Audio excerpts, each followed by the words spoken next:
You're listening to the Armchair GM Sports Network.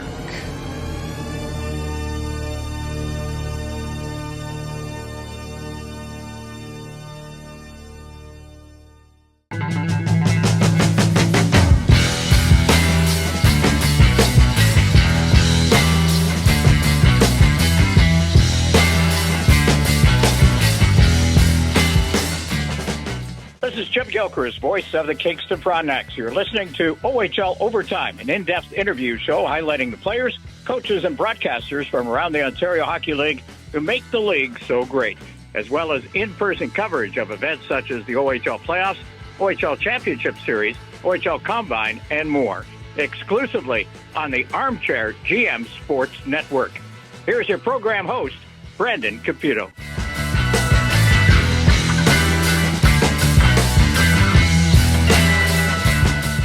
Welcome back to another episode of OHL Overtime right here on the Armchair GM Sports Network. Thank you to those that are tuned in on our YouTube channel today in video. Make sure to hit like, hit subscribe, and smash that bell. You can click that QR code right there to do all of that, as well as those listening today on your favorite on-demand audio platform. Thank you very much for doing so as well. You can give us a follow on X at Armchair GM Pod, as well as on Facebook, Instagram, and TikTok for all of our short reels and content. Pleased to be joined today for the first of two guests with two teams that definitely look like they're on pace to possibly rematch in the OHL Championship, although it's early, still the beginning of October. You don't want to get too ahead of ourselves, but I'm very pleased to be joined by one of the radio broadcasters on AM 800 CKLW for the Windsor Spitfires. That would be the one and the only, the best smile in the Ontario Hockey League, Manny Paiva. Manny, thanks a lot for coming on today.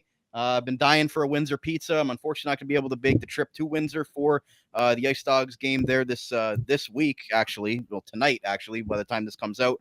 But, maybe we'll see each other in the playoffs. But I really appreciate you coming on. And you can go ahead and sort of plug everything that you're doing over there with the Spits, because I know you do a lot for covering that team. Brandon, it's a pleasure to be on with you. You're one of the good guys in the Ontario Hockey League, one of the young up-and-comers. I don't care what Colin says about you. You're all right. Anytime you come back down to Windsor, there's always a Windsor-style pizza waiting for you with your name on it. You can come down this week, next month, next year, and I guarantee that there'll be a pizza waiting for you. Hey, Steve Bell, the legend, here in Windsor. I'm thrilled to be doing the games with him again on AM 800. Should be an exciting season for the Windsor Spitfires, and we're really jacked up about it. You can also follow the Windsor Spitfires on YouTube and on your social media. You may see a few interviews that I do with some of the executives, some of the coaches, some of the players, some of the GMs. There's only one GM, and Bill Bowler has done a fantastic job setting up this team for success. Absolutely, and always love tuning into games on the radio, listening to you and Steve Bell, another great colleague in the Ontario Hockey League. Always a great time tuning in and being able to catch up with you guys, even though it only is once a year down here when you guys come to the Meridian Center. But as far as today's episode, Manny, we're going to just quickly touch on some of the exciting things in Windsor. Obviously, last season was an exciting season as well for the team, but not going as they would have liked in the second round, and one win away from facing the London Knights in the Western Conference Final. But what do you think that group learned that they come in with such higher, maybe even higher expectations this season with some sort of pretty much the same group? I know Ilya Protas is not a part of the group anymore, and that's a lot of points to and a lot of things that he brought to the ice. But why do you think maybe this team is more so set up than last year's? Yeah, I think the biggest takeaway that this team learned, and there are a number of returning players on this roster. I count 15 returning players on the roster. I think the biggest thing that they took away from this, Brandon, is it's hard to win in the Ontario Hockey League, and you can't take things for granted. They got up 3-0 on the Kitchener Rangers in that second round series, then got decimated by injuries and even mono. Some players were trying to play with mono in that playoff series against the Rangers, and they couldn't put Kitchener away, and the Rangers went on to win that series and face London in the Western Conference Finals. So they learned you got to put teams away when you can, A, and B, that you can't take for granted that everything's going to be hunky-dory. Injuries are going to happen, especially in the playoffs. And C, it's really hard to win in the playoffs in the Ontario Hockey League. But the fact that Windsor has built up that experience, I think that's why everyone is so on the bandwagon, shall we say, with the Windsor Spitfires and their fortunes for the upcoming season. Yeah, when you touch on sort of the expectation and things like that, obviously ranked on the CHL top 10, the OHL power rankings, they're near the top of that board as well. And with that that expectation, you have to meet them, right? And right now, Windsor's ranked number 2 on the CHL top 10. I believe they're ranked number 1 on the OHL power rankings, which I can pull up in a second as well. But how do you think that this group is sort of handling all that early on expectation, all the early noise, all the the pressure and the eyes on them early on in the season, as they're still trying to get their feet under them for that first month is never easy. But how do you think this group is sort of handling all the noise? Yeah, I think because it is such a veteran group, Brandon, they could care less about the rankings, to be quite honest with you, because they've been there and done that. They've been in the CHL top 10 before and have seen their seasons end earlier than they expected. They have been among the top 4 teams in the OHL power rankings and have seen their seasons end prematurely as well. So I think what this group does a really good job of staying focused in the present. And we've seen that in the first 5 hockey games of the season. The coaching staff, Greg Walters and his staff, have done a really good job of keeping the players even kill. But they've gotten off to this great start without their key players. They're 5-0 without Liam Greentree, without AJ Spellacy, without Jack Nesbitt. And that's given the young guys a little bit more time to get adapted to a lot of minutes in hockey games, top line rules in some cases, and players like Ethan Garden, JC Lemieux, and Ethan Belchez have responded. And I think that's going to help Windsor as the season progresses. And you talk about the first little bit of games there, Manny, for the season, and you mentioned those guys. Are all of the guys back from NHL camps that the team is expecting at the moment? Everyone except Liam Greentree. Okay. So AJ Spellacy was returned on Monday. Jack Nesbitt was returned last Friday. Didn't get in on the action on the weekend, but Windsor still won those hockey games.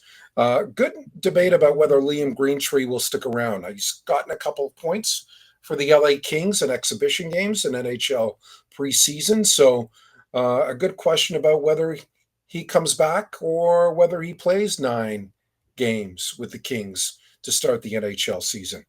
Granted, boy, they could really use Liam Greentree in the lineup. After all, he had 49 goals, 119 points last season.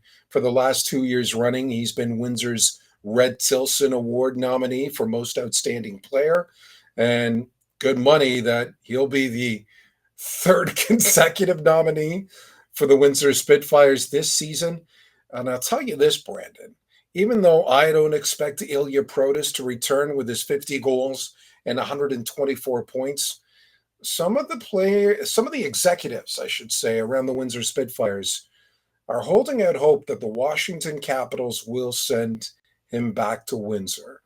I don't know when that will be, but I think if we're looking from the outside in, we'll have a really good answer by the end of October.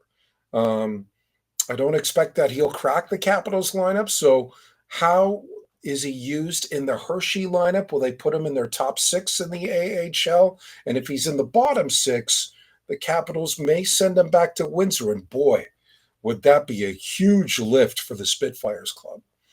What an addition that would be, sort of without even having to give up anything, right, Manny? You get those guys back that the NHL organization feels that playing them at a bottom 6 AHL role maybe not be best for their development. Maybe send them back to the junior team and have them go on a deep playoff run, which obviously Windsor has all the aspirations to do. And with Liam Greentree as well, they got his stats up on the screen. Just an incredible season, as you know more than anybody else.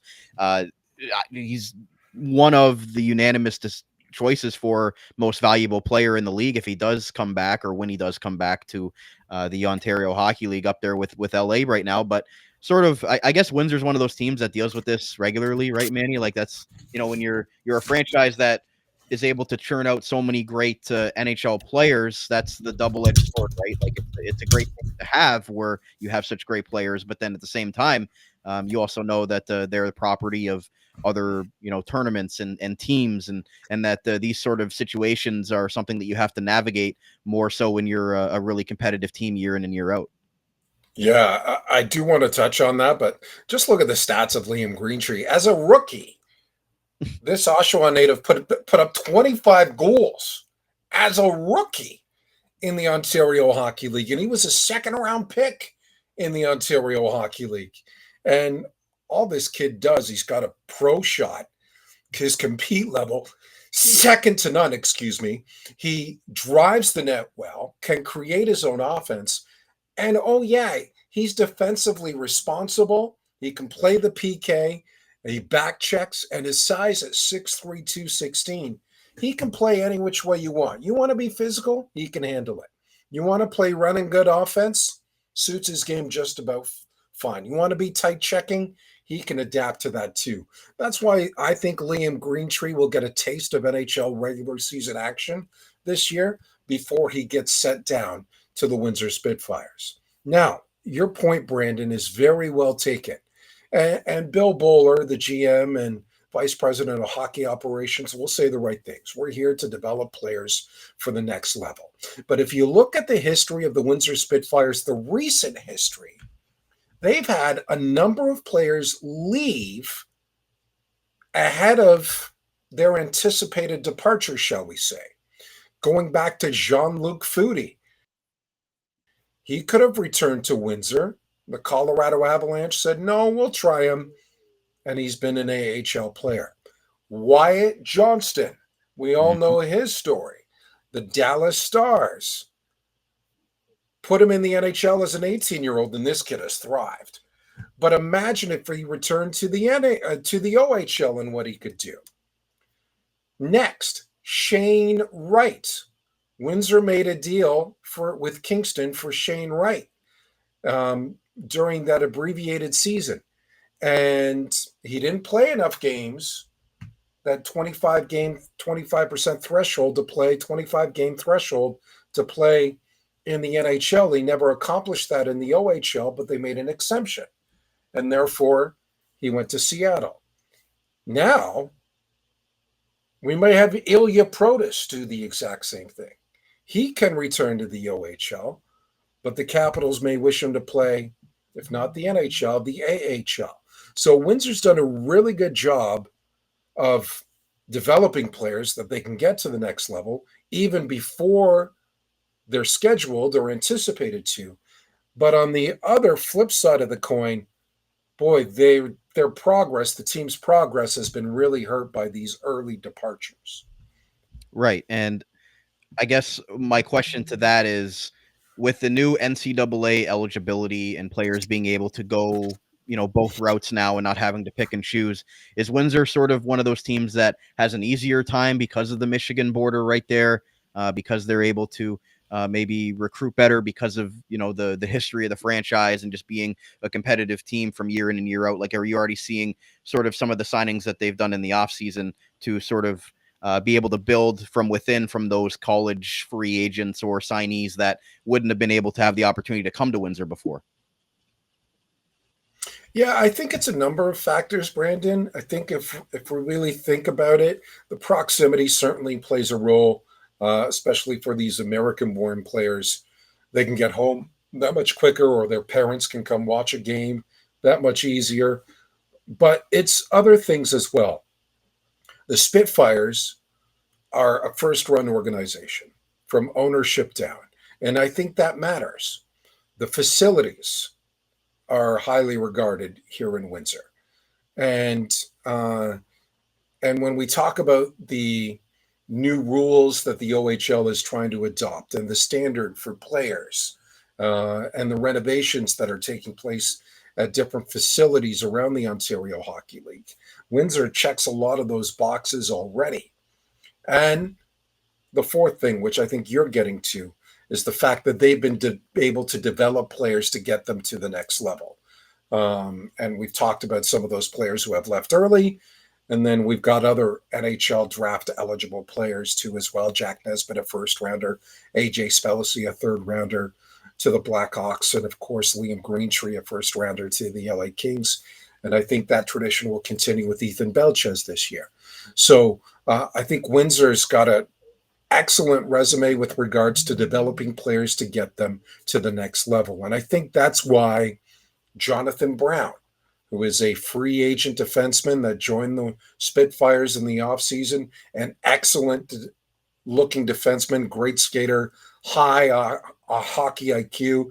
He can compete. He was a free agent. He could have signed with anyone. He chose the Spitfires because of all those reasons that we talked about. There's another player, Caden Harvey. He was a Windsor draft pick, but I think A, the NCAA rules changes, but also B, Windsor's history and all the things that we talked about, from development to facilities to ownership to player standards, that all plays a factor to attract these highly regarded and highly skilled NCAA eligible players back into the Ontario Hockey. And when you win back-to-back championships in 08, 09, and then 09, 010, 9, 10, those things resonate for many years. And I know Windsor, went to the finals a few years ago against the Bulldogs back when they were in Hamilton, when Mark Savard was the coach, and obviously last season as well. But when you go into a season like this where there's a lot of high expectation, that can also lure those players in as well. While we still have you, Manny, I want to touch on a few players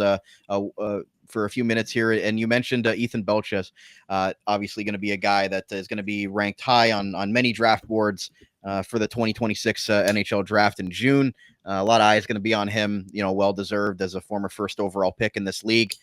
Wears number 61 because of Rick Nash, a big, powerful winger, plays that same sort of style there. And as you mentioned, a guy that missed some time at the end of last season. So what have you thought of Belchez coming into his draft year now? For this 25-26 season, the second year in the Ontario Hockey League. And, what is your sort of ceiling and expectation for number 61 in Windsor this year? Yeah, I think Ethan Belchez is poised to be the next star in the Ontario Hockey League. He's a point-a-game player right now, 2 goals, 5 points in 5 games. But it's just some of the other things that he does on the ice that doesn't necessarily translate into points, that has scouts salivating over his play. And I've talked to some of these NHL scouts early on in the season, and boy, their eyes are wide open, and they're chomping at the bit to try to get a chance to draft this guy. For example, last week on home ice, he made a play along the boards where he fought off 2 opposing players, outworked them, outcompeted them for the puck, and then made a cross ice pass into the opposing, into the other circle in the zone that set up a beautiful scoring chance for the Windsor Spitfires. And, just looking at the scouts after he made that play, and they're like, wow. So he competes, told them he competes. He's physical. He wins battle along the boards, and then a tape-to-tape pass to try to set up his line mate for success and get a goal. Like, that's outstanding stuff. I know he's worked on his skating. I know he's also worked on his defensive play. I think what really helped him is appearing and leading Team Canada at the Hlinka Gretzky tournament, where he co-led the team in points in that tournament. He already had that action because at training camp, he looked heads and tails above some of the other players who were in that camp for the Windsor Spitfires and in the exhibition games as well. I think Ethan Belchez is off to a tremendous start this year, and he's poised to be the next star in the OHL. He's got that big presence, right, Manny? Like he's a big frame, and he's hard to miss out there. So looking to improve, obviously, from a 56-game season last year, showing that he can, play a full season and hopefully a deep playoff run here with the Spitfires. And we'll be talking a lot more about Ethan Belchez, I'm sure, all season long, as you mentioned, salivating those scouts out there, hoping that they can get their hands on this guy in next year's NHL entry draft. Quickly on goaltender Joey Costanzo, obviously he's been with the Spits for quite a while now. After that trade with Niagara, was a highly sought after goalie prospect in that 2021 draft, and really took him a bit to start to get going. And then he's been the starter for Windsor here the last year or two. One goaltender of the week last week as well. So, what have you seen in the development of Joey Costanzo now in his overage season, which is hard for me to think about because I remember when he was drafted to Niagara and just a young kid at that point. It's making me feel old as well. But regardless of that, what have you thought of the goaltender for the Windsor Spitfires, Joey Costanzo? Yeah, I think I even saw a change last year where he had more confidence last year, and then this year he's continued that confidence and a bit of that swagger too as well. It's funny because I asked him last weekend, I'm like, "Do you feel like the old guy in the room?" And he's like, "Yeah," especially since we don't have everyone back from NHL camp. At that time, Cristoforo and Kennedy were still missing, and of course Greentree and Spellacy and Nesbitt as well. Like he's looking around the room and he sees a bunch of young guys. I know from experience that makes you feel old, but Joey's elevated his game not only on the ice but the mental side of the game too. And Brandon, that's so important for goaltenders, and that really was a huge factor last year where he had 34 wins, second only to Jackson Parsons. He had 4 shutouts last year, again, second only to Parsons. And he's basically started this season where he left off. He did appear in 51 games last year. That's a high number. And I think we did see him get fatigued in the second part of the regular season last year. Not so much the playoffs, but the second part of the season. And I wonder, with Michael Newlove in the fold for the Windsor Spitfires, and they think he's a very talented goaltender who will get drafted this year by an NHL team. I wonder if they try to bring his workload down a little bit and sort of have him ready for the postseason or those really tight games when they come around, when they're battling for a top spot, our home ice advantage in the season. But Joey Costanzo off to a great start. And you spoke about Michael Newlove, a guy that maybe Windsor fans aren't familiar, OHL fans aren't familiar with now, but possibly down the road is going to be a guy that will be a household name. You look at sort of the player stats I got on the screen there for the Spits that have gotten off to a hot start. Obviously, with the amount of goals for that they've been able to put in the net. Has been pretty incredible. I know Cole Davis won Player of the Week last week as well. So, Manny, give our listeners and viewers maybe a couple names, to watch out for on the Spitfires that aren't the Liam Greentrees and the Ethan Belches of the world. Yeah, so Windsor's number one line right now, it consists of Ethan Belches, J.C. Lemieux, and Ethan Garden, all young kids who have playing top line minutes so far this season in the Ontario Hockey League. So when I said before, I think it'll help Windsor further down the line. Those kids are prime examples of that. I really like Johnny McLaughlin. He was Windsor's first round pick. He's got 2 goals and 3 points in 5 games. Carson Woodall on the back end. Anthony Cristoforo gets a lot of press. Even Wyatt Kennedy may get a lot of press. I mentioned Jonathan Brown as well. I think he's a very good young-looking defenseman. But I think Carson Woodall is one of those guys that flies under the radar, but yet when you see him play, he makes such smart decisions on the ice. He may have one of the best first passes out of his own end. He skates so well, and he's got 7 assists already in 5 hockey games. Another kid I'll mention is Carter Hicks. He is draft eligible this year. His compete level has increased, which is great from a defenseman point of view. He's behind a few other guys on the depth chart, but he's got some offensive upside with some great skating ability as well. And because Windsor's defense is so deep, I think that's what's going to be the key to success for Windsor. We talked about Joey Costanzo, and we talked about some of the other players who could put the puck in the net. But because the depth on Windsor's blue line is legitimately 7 players deep, I think this is going to be a tough team to score against. And we've seen that so far this season. They've only allowed 4 goals in 5 hockey games. So You know what they say, offense is exciting, defense wins you championships. And the Spitfires are off to a good start. Greg Walters, his coaching staff, Chris Newberry, Casey Torres, they've preached defense, and the players are most listening. goals for and least goals against. That's a recipe for success. Boy, is it ever. First place in the Western Conference. And last thing I'll say, Manny, is this is a big week for the Spitfires. Obviously, Saturday's game against the Brantford Bulldogs is going to be maybe a little bit of a taste of what we could possibly see, sometime in May down the road. But with Niagara tonight as well, another team that's looking to take a big step. So a big week as far as the teams that Windsor's going to face, as far as some measuring stick games for other teams, because it seems like Windsor right now is the hunted and sort of the benchmark that teams are trying to have their best games against. So for them having these high expectations now as they go forward into October and getting through the first month of the season, what is sort of as the guys start to trickle back from NHL camps and the lineup for Greg Walters is going to be more filled out with some of those top end guys. What is just your early first half outlook here as we go forward with the Spits? Yeah, I know the OHL's got that countdown to 68-0, and I think there's 3 teams that are still in the fold, so to speak, but nobody's going to go 68-0. And I think what you just said, Brandon, these are great tests for the Windsor Spitfires, and maybe they will come back down to earth in one of those games, but I don't see a problem with that.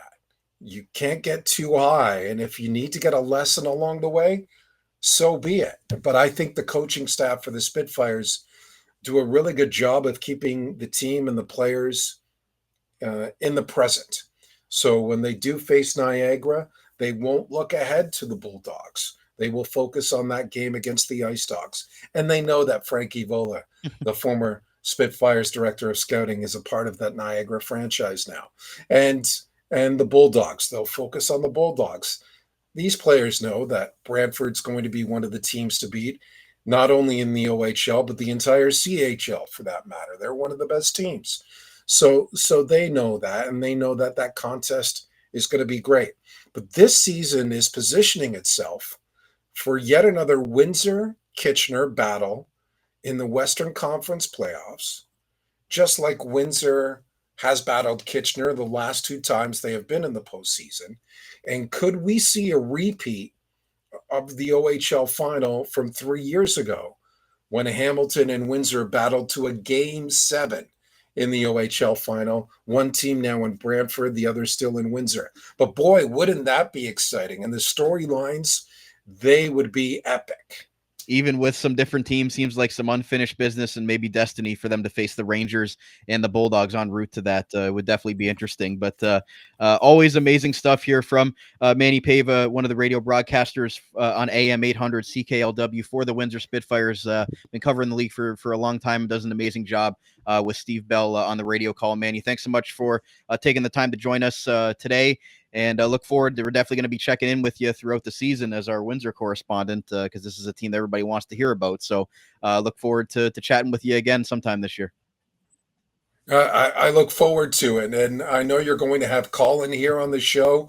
I don't know what second-rate opinions or information he's going to share, but good luck to him to try to live up to this segment. Great to see you. We'll be right back here with the Brantford Bulldogs perspective from Colin Ward on the Bulldogs Audio Network. So stay right here, but right back on OHL Overtime right here on the Armchair GM Sports Network.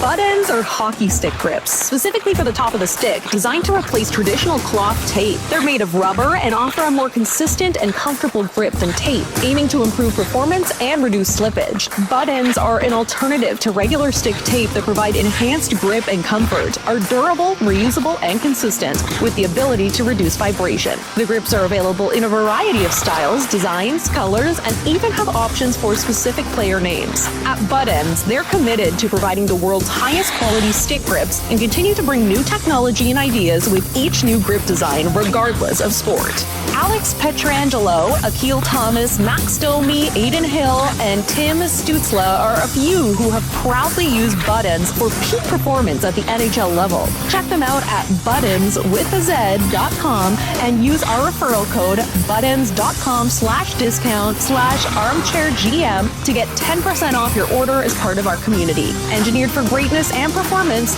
Butt Ends, the #1 grip in hockey.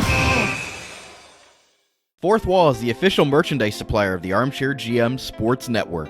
Our user-friendly site is print to order with no minimum items or inventory needed, shipped right to your doorstep safely and efficiently from the North American warehouse.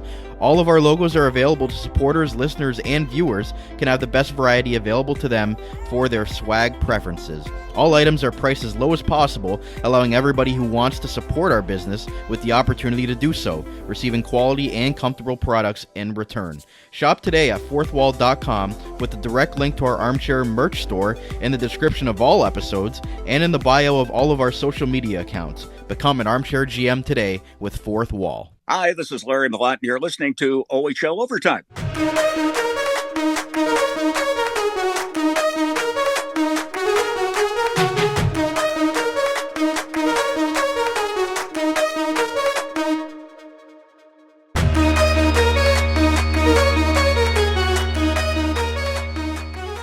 And welcome back to part 2 of today's OHL Overtime episode right here on the Armchair GM Sports Network. Thank you to those that are tuned in live on our YouTube channel and those that are listening on your favorite on-demand audio platform.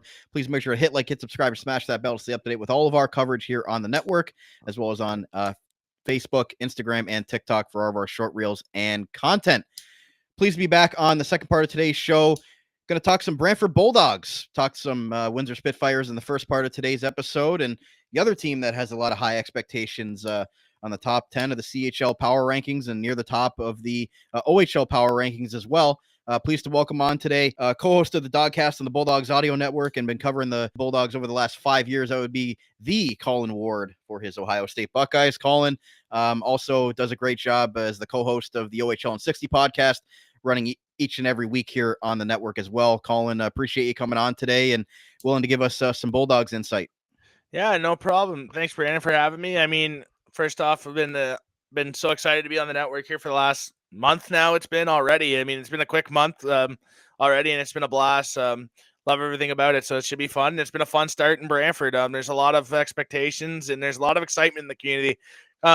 Quite frankly, I mean, anytime you're in a community like Brantford and you have a quality team. I mean, this is the first time. I mean, we saw it with the Red Sox in the IBL a while back when they were good in the 2000s, like 13, when they were nasty, and you saw the excitement there with the Red Sox. Now you're seeing it in Brantford with the Bulldogs. I mean, every night you got 3,000, no problem, right? It's 3,000 strong every time you go in a Civic, and it plays like it's a 10,000 seat arena at TD Civic Center. So it's exciting and it's definitely fun. It's an honor to cover for the Bulldogs. It's been a blast, and I think that it's always cool, like, when you have a good team, like, when it's a respectful year. And I mean, I've been lucky enough, like, it's been such a good organization. We've had such good people to work with. And, when and it's been a competitive 5 years now with the club. I mean, first year, there's no OHL Championship. The following year, there's a sell and the team overperforms of what everyone else had them predicted. You come to Brantford and you win. And not win, but you have a quality team. You have a team that overachieved, and an overaging Mateo Drobak, who was so good that season, right? You look at the number, like, you look at this team last year with Nick Larda scoring 70 goals, and then this year, all the excitement. It's definitely cool. It's been a blast, and I mean, to work with Jay McKee every day too after games is incredible. I mean, there's no coach in the Ontario Hockey League that's better to work with than Jay McKee. I mean, that guy's the best, and I think everybody in this Bulldogs organization would go to war for Jay McKee. He's the best, and the Hyman family as well. I mean, Spencer Hyman, what he's done so far in this offseason, you see the care, you see how much time he puts into the organization. I think the city of Brantford and the fans are really appreciative of that, because what he did with the new arena announcement, with the lease in Brantford, with the Madhouse, with last year in the postseason, with the cars in the front of the arena, it's a madhouse. And I think that Spencer's been great. He's been great to work with. Those guys are beauties, and they're great to work with. I mean, every day you want to do your best just for those guys. And when you talk about the stability, obviously, the passing of the torch from the Staios regime to the Matt Turek regime to the Spencer Hyman regime, and obviously Michael Landlauer as the owner. and helping the team get to Brantford as well. And that stability with Jay McKee as the head coach over the last little while. Like, just how important has that been for not only the franchise's stability, but now with the elevated eligibility with the NCAA and the way that the Bulldogs are able to trade up in the import draft and the getting guys to commit and want to come to Brantford as a destination, one of the best destinations right now, as you can see with all the players that they've been able to get. And that's, and they're still trying to build a new arena as well. So can you speak to how much everything has played into them being able to have an easier time getting players to want to come to Brantford to be a part of the Bulldogs? Well, I think, and first off, Brandon, that's a cool question. I really like that question. But with the Bulldogs organization, I mean, and obviously the current landscape of the CHL, it's kind of almost written in stone right now of what every CHL person that covers the league, anyone with the CHL wide knows what's going on right now, and that's the NCAA agreement, right? What's going to happen? There's teams that benefit. There's teams that will not work with the NCAA. The Brantford Bulldogs. I mean, I've publicly posted about it in my chats with Spencer Hyman that the Brantford Bulldogs are going to work with the NCAA. I mean, Spencer Hyman spent time at the University of Michigan. Sorry for any Michigan fans listening to this. And Spencer knows about the Buckeyes, so that's all good. If he's listening to this, I won't get in trouble for that. Go Bucks, the Ohio State University. But I think that those guys, I mean, they've worked well with the NCAA. They have good connections in the NCAA. They're credible sources for the NCAA. You got to use those. You'd be crazy not to use those, right? So you got to do what's best for yourselves, and that's what's best for the Brantford Bulldogs, right? The best for the Brantford Bulldogs is to continue to work with the NCAA. We've saw that so far at the first half of the season. I mean, Caleb Malhotra, Cooper Dennis. I mean, Malhotra, Rookie of the Week already, a 5-point effort in one game. I mean, he could have been Player of the Week for that matter with just 5 points in one game. You think of the Bulldogs have one game with that draft eligible line with him, Cooper Dennis, and Aiden O'Donnell. Like, the opportunity for him to get points in net front on the power play as well was pretty good. So you think about those guys, Edison Angle, who came. It makes it a lot easier for teams that are going to work with the NCAA. I mean, Bulldogs have had a lot of NCAA scouts at games, not just watching Bulldogs, watching the other teams as well. The Bulldogs will continue to work with the NCAA. Getting a media pass and credentials for at TD Civic Center is always going to be a thing for NCAA scouts in this new landscape. The Bulldogs have benefited from that, but on the flip side, the Brantford Bulldogs would also want players to be there for multiple seasons, not just a one and done thing. You want term. You want 2 to 3 seasons at least. A guy comes in at 16, they don't leave till you're 19 years old, like things like that. They look about last year, for example, with the Bulldogs, Cole Brown commits to Notre Dame this year, would have been his overage year. Okay, we understand that with the Brantford Bulldogs. That's an understandable decision. We understand that. It's tough. Obviously, we'd like to have a good person. Cole Brown's a good person. He's really good for the organization. A lot of guys in the room like them, but with the way things go in the new landscape, okay, that happened, but how do you get the replacements? Well, you get Addison Angle, you get Cooper Dennis, right? You get Caleb Malhotra. You're getting a lot of commitments out of it. So on the flip side, the Bulldogs have really benefited from it. And hey, think about the ads that they have made this summer. There was a ton. It wasn't a week where, and Rand, I know you know this from Niagara. There wasn't a week where the Bulldogs didn't make an addition. It felt like it was all the time. It kept us on our toes, and it was exciting. But it's exciting to see, and I think that when you get those quality ads without having to give up a lot of picks, other than the Sam McHugh ad. I mean, Ryder Bolton was the 7th, but you think about the ads that they made. I mean, a lot of them, they didn't have to give anything up, so it was huge. And that's kind of the point that is massive for the Bulldogs. And to the import draft, it's actually funny, Brandon. I mean, Adam Banach made his regular season debut for the Bulldogs on Saturday night. Oh my gosh. I mean, the raving skill speaks for itself when you watch him play. And I know I was gloating to you before on air, and you're probably like, oh my gosh, just shut up about the Bulldogs for a second here. But Adam Banach, I mean, you see it on your screen right now on YouTube. I mean, 4 points in the one game. The through the legs goal was nasty. But the power play at time, and I talked about it on the Dawgcast this week, talked about it on Rough Thoughts after the game. It almost feels like a 2-on-0 when him and Jake O'Brien are on a break on a 2-on-2. If it's a 2-on-2, it feels like it's a 2-on-0 when him and Jake O'Brien are together. It doesn't feel fair. It feels like it's a 5-on-4 power play when they're on the ice together, 5-on-5 with Merrick Van Acker. That's like, and I know that's a small sample size, but the excitement and the intrigue about Adam Banach, the first step is a 10 out of 10 first step. Any scout would rave about his first step. I mean, he's gone. He's 0 to 60 real quick. And that's exciting, to be able to skate at that high level and be strong on the puck, not get knocked off pucks. He's a first round pick that went 102 because of his size. You see the size there, right, on your YouTube screen. 5'8", 163 for you listening on your podcast systems. 5'8", 163, right? Like, not a big guy, but the skill speaks for itself. And he's the type of player if you don't look at his numbers, you just look at his body, and you look at him a 5'8", 163. This guy's what is that? But then you look at his points. Then you have to watch him play in person. You watch him play, and your jaw drops the first time he's on the ice. You know who he is, and it's like, wow. I think the sky's the limit for Adam Banach in the Ontario Hockey League. I really do. I think that's my most exciting player for the Bulldogs. And the short story here from Saturday against the Sudbury Wolves, he steps on the ice at the first period's over. Looks good, right? And obviously you see the goal later on in the third. After the second, I sent general manager Spencer Hyman a text message saying, "Thank you for making the Adam Banach trade. It's worth everything." That's how, I mean, I usually don't do that, but he's been incredible. I mean, even in the preseason, the game against Niagara that he played in, he looked really good.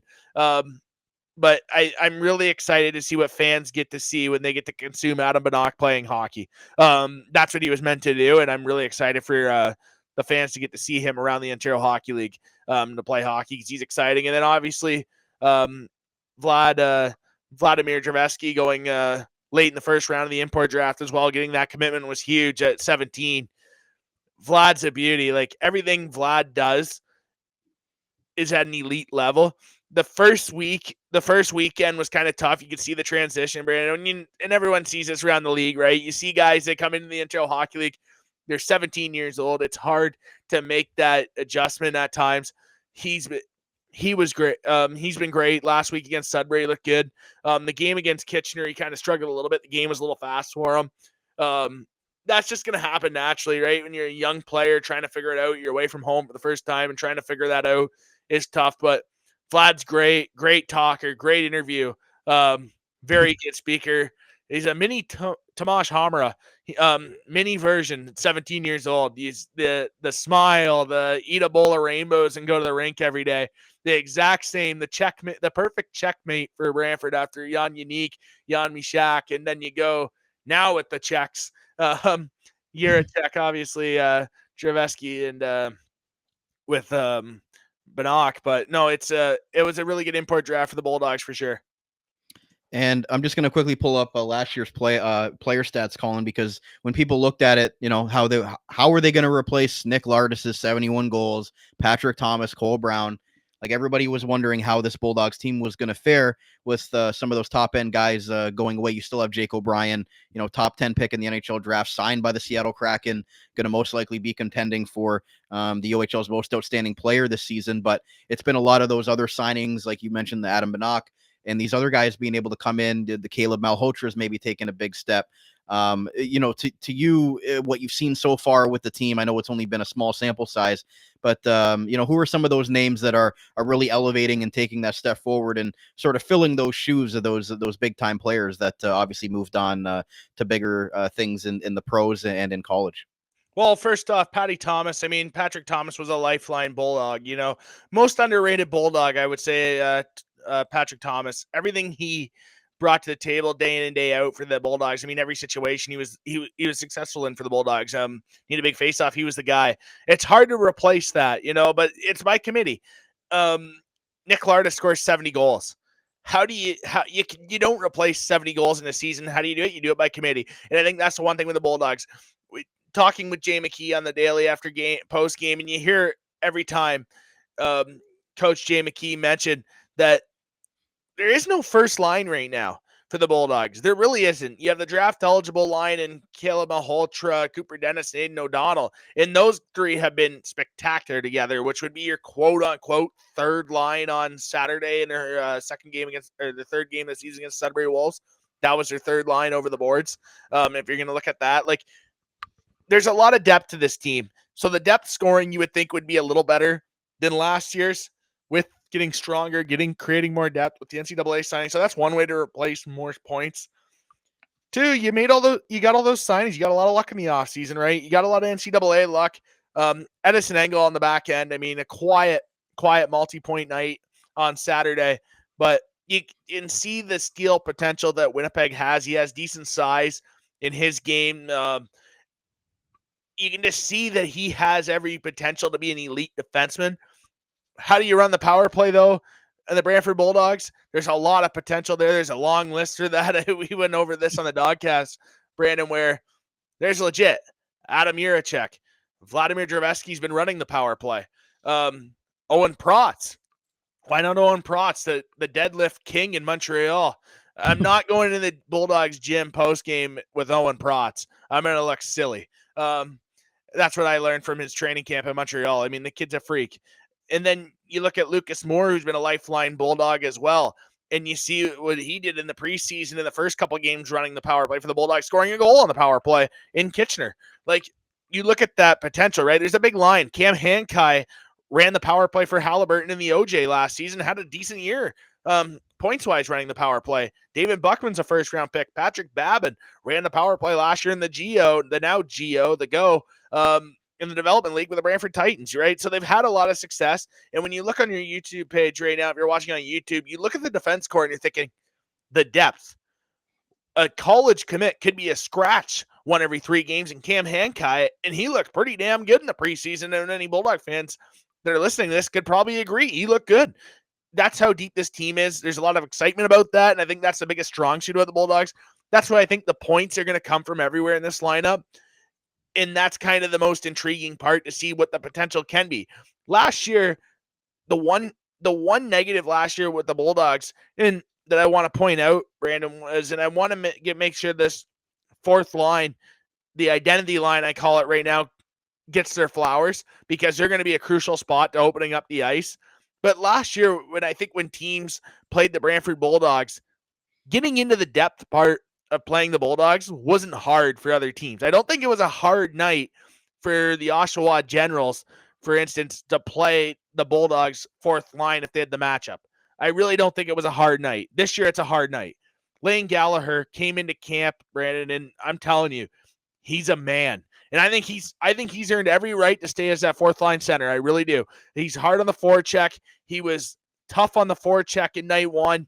Or in the first 3 games, he really dictated the pace as an 08 as well, right? And you look at the size 6'1", 180.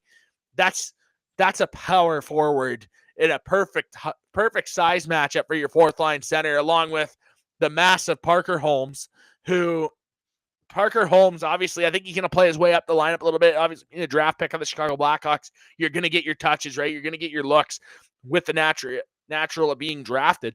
You're going to get your chances. So I believe he's going to get chances, Parker Holmes. But 6'4", 228, like, you know what I'm getting here with the fourth line being size. And then Thunderbolt, Ryder Bolton, 5'10", 195. But he 5'10", but he plays like he's 7 foot, Alexander Karmanov style. Like, he plays big.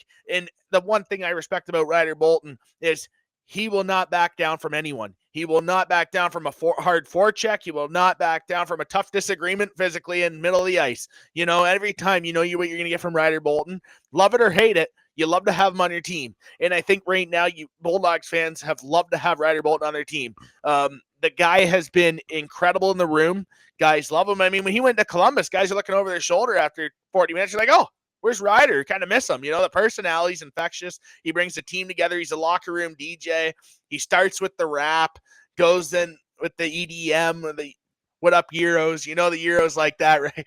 And then you go right into the old school rock and roll, right? And he just fits Brantford to a T. You saw last year in the postseason for the London Knights when he had the mohawk going. Like that in the Madhouse is like a match made in heaven. Bachelor in Paradise should do a feature on that.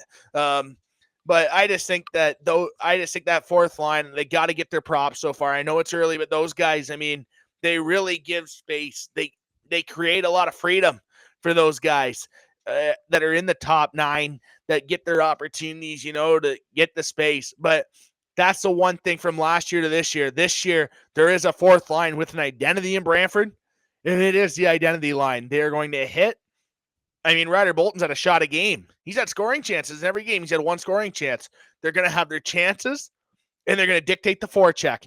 And I think that's kind of I think that's the biggest difference between last year's team and this year's team. I know they got to replace a lot of goals, but that's going to come with committee, and we've saw that so far in a small sample size. We have saw that. But I believe that the biggest turnaround from last year's team with the Brantford Bulldogs right now is the fourth line, having an identity, being hard to play against. Because let's be honest, Brandon, there's going to be games around, and anyone listening to this who is a team, whoever cheers for their respective team is going to know there's games in November, there's games in December that are tough to get up for, like especially near the Christmas break, right? World Juniors, guys are gone to World Juniors, and I believe the Bulldogs are going to have a lot of guys gone for a World Junior camp. You would think Merrick Van Acker, Jake O'Brien get invites for Team Canada, and then obviously the checkmates, probably 3 of them are going to get a chance, and then Banach for sure with Juracek and possibly Vlad, if he plays well enough, right? You never know.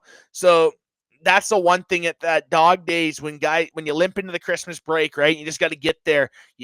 That's where those lines are huge, where you can have the identity, you can play with a purpose. And I think that's what the Bulldogs do really well. And I think that's one of the coolest things about this year's team, to have an identity on the fourth line that brings energy. And trust me, they get me excited. They create a lot of energy for Rough Thoughts post game. It's exciting.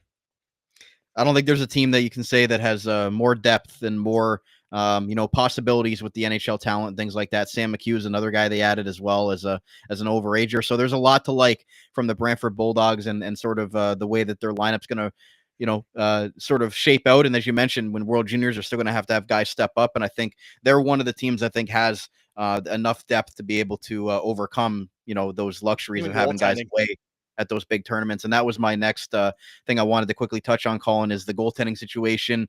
David Egorov and Ryerson Leanders there. What have you seen from those two guys, and what do you think in the Bulldogs net?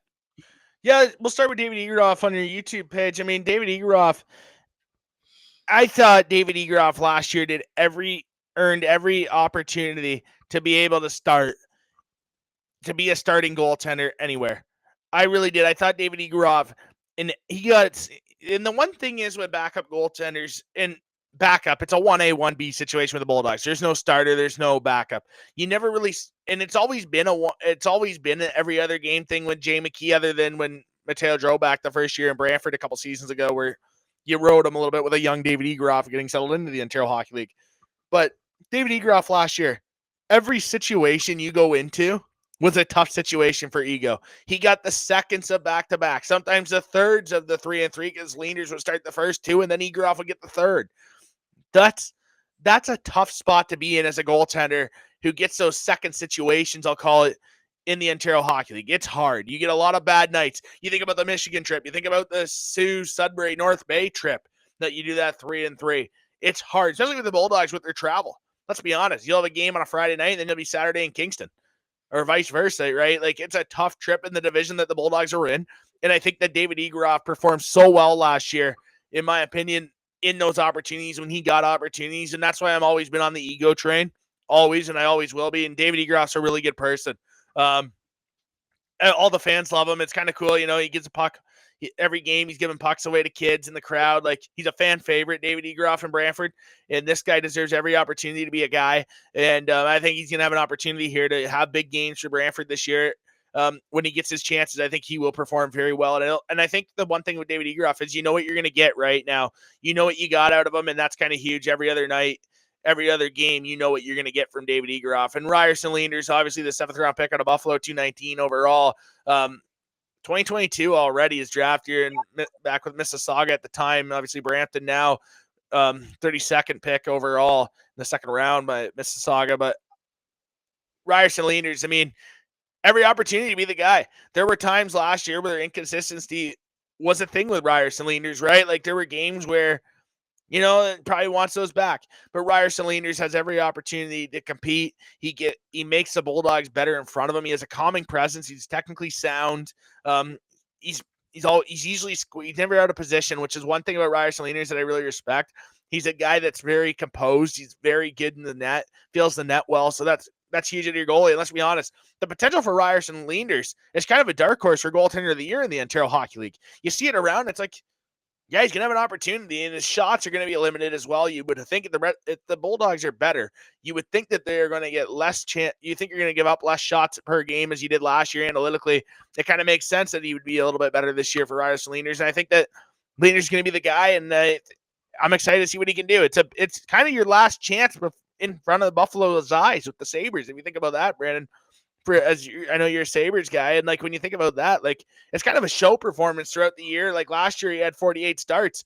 It's kind of 48 auditions this year to show Buffalo that hey, I'm worthy of a shot, and I want a chance to turn pro with the Buffalo Sabres, right? So maybe it's his opportunity to show that the Buffalo Sabres this year, because let's be honest, Buffalo's got deep goaltending in the system, so we'll see what happens. But I think Ryerson Leaders has a great opportunity here to show Buffalo as well, not just Bulldogs fans in the Ontario Hockey League, that team success will lead to personal success for Ryerson Leaders. And I think that's the big thing for Ryerson Leaders this year, the opportunity for that his personal success to grow with this Bulldogs team success is going to be huge for him.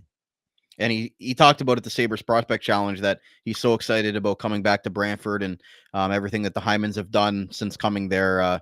It's been first class, and with him and David Igorov as the two-headed monster in the net, I think that's why the Bulldogs are where they are right now, as far as getting 100%. Off to a pretty good start, and then why everybody has them as one of the top teams to watch all season long, and not only the OHL but in the CHL as well. So. As we're wrapping up here, Colin, I know a lot of exciting things, for Brantford, where they want to go in the next couple seasons with all those draft picks, and possibly the 2030 Memorial Cup bid is something that they've talked about, possibly wanting to get in on as well. A lot of teams involved in that already, and a new arena in Brantford as well is probably coming down the pipeline as well. So a lot of exciting things around the organization. So sort of what is your outlook, for this season?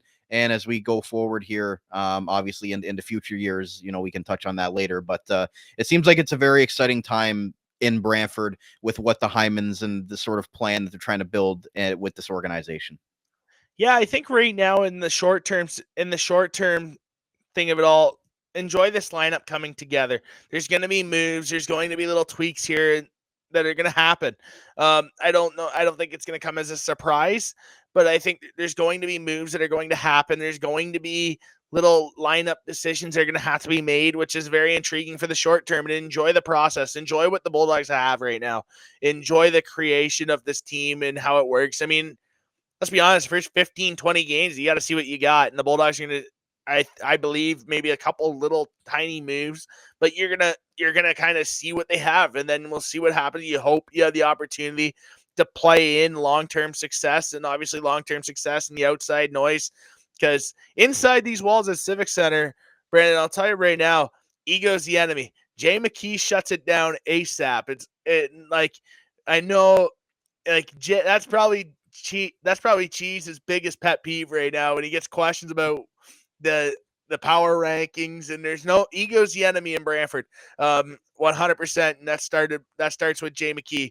And I think that the Bulldogs want every opportunity to be able to earn that respect. And I know it's appreciative, but I think with the Bulldogs, I think you got to continue to ride this, enjoy this process, enjoy this team being built, take your time, make every decision and think about every decision, what's right for the team to get better right now. And I think that the overall success, the potential is great. It is. Even though ego's the enemy, there's a lot of potential when you see the roster on paper, when you see the Eastern Conference being what it is, and you see the Western Conference being what it is, and you see where the Bulldogs kind of match up on paper. I mean, you can be pretty confident, but you got to play it out.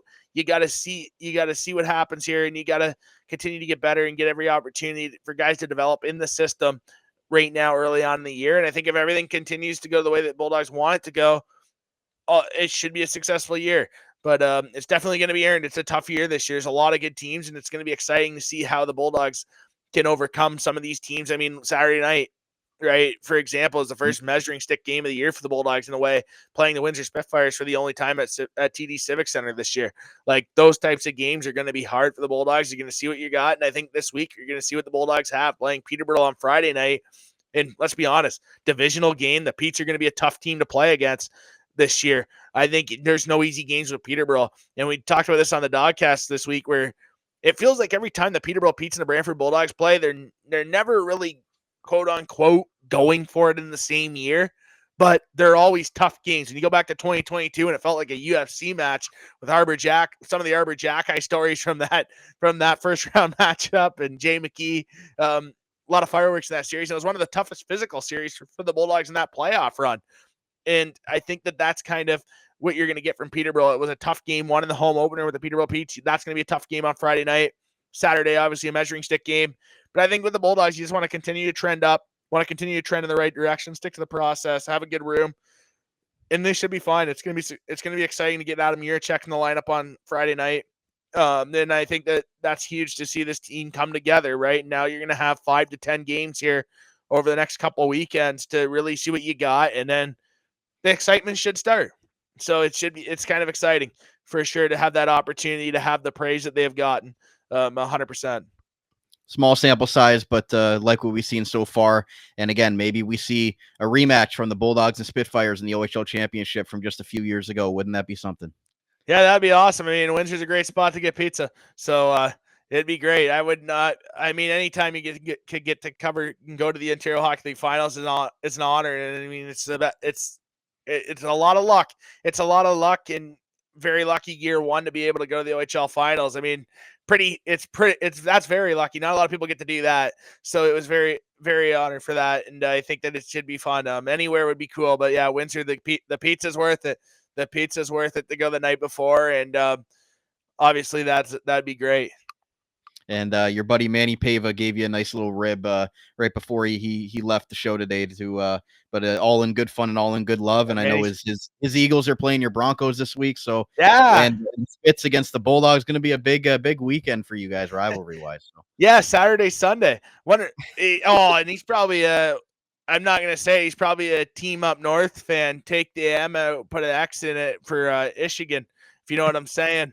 He's probably a Wolverines fan for Urban Meyer. I never say that team's name, but he's probably that. So good thing that wasn't on Saturday too. It would be hate week for us. But no, man, he's great.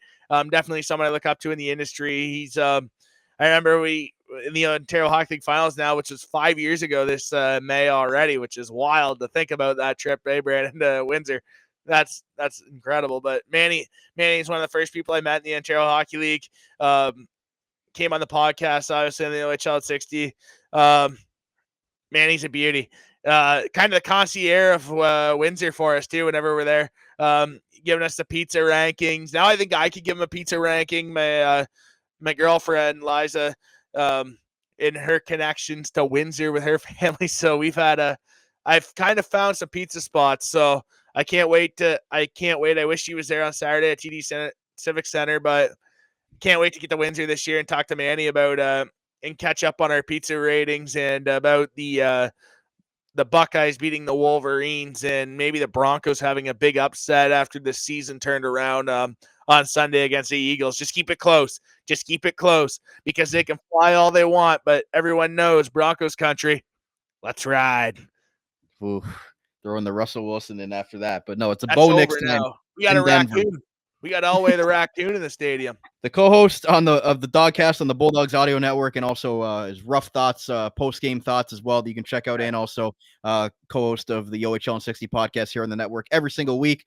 Colin, appreciate you coming on and giving us some time as our Bulldogs correspondent this season, and I'm sure we'll be checking in with you again throughout the year. Yeah, no, thanks, Brandon. Appreciate it. It's an easy come on. It's just talking to a buddy, so it's kind of nice. It's easy, and I can talk about the Bulldogs for like hours on hours. So it's a blast, and I can't wait. And thanks for the shout out, rough thoughts. Nerve-wracking getting used to talking to myself, but let's be honest, anyone in radio has to get used to talking to themselves. So it's kind of fun. Have fun after game. As you know, Brandon, there's a lot of text throughout games when you're in Niagara. Bulldogs are playing, Ice Dogs are playing. We're talking about how your game's going, how our game's going. I get pretty energetic after games, so it should be fun. I get to shoot the breeze with the fans, and I think that's the best part. Like Brantford, we have so many good fans in Brantford, and I think it's honestly so cool to be able to just share my opinion with Bulldog fans because they think the game the same way as I do. So it's very lucky to be able to talk with Bulldog fans as well. So it'll be cool. Definitely can't wait. Maybe we'll have you on for the Niagara game next Thursday. That'd be fun. Give your thoughts on the Bulldogs. One thought on the Bulldogs this year. For rough thoughts, just off the top of your head. So maybe we'll do that next Thursday at Meridian Center. Can't wait to be there. You guys are always good hosts. Depending on the result, that could be definitely interesting. But I'm kidding. Brantford Bulldogs and the Windsor Spitfires, two teams look poised to make a deep playoff run and possibly meet in the OHL Championship. We still got many weeks to go here, only 2 weeks in, and we don't want to go too far ahead of ourselves, but the two teams that a lot of people are keeping their eyes on in the Ontario Hockey League this season. So that's going to wrap it up for our OHL Overtime episode right here on the Armchair GM Sports Network. Thank you very much to Manny Paiva and Colin Ward as this week's guests for coming on and giving analysis from these two respective clubs. Thank you those that tuned in on our video version of our podcast and those that listen to your favorite on-demand audio platform. You give us a follow on X at Armchair GM Pod, as well as at Facebook, Instagram, and TikTok for all of our short reels and content. So for Colin Ward and Manny Paiva on today's show, my name is Brandon Caputo. We'll talk to you again very soon. You're listening to the Armchair GM Sports Network.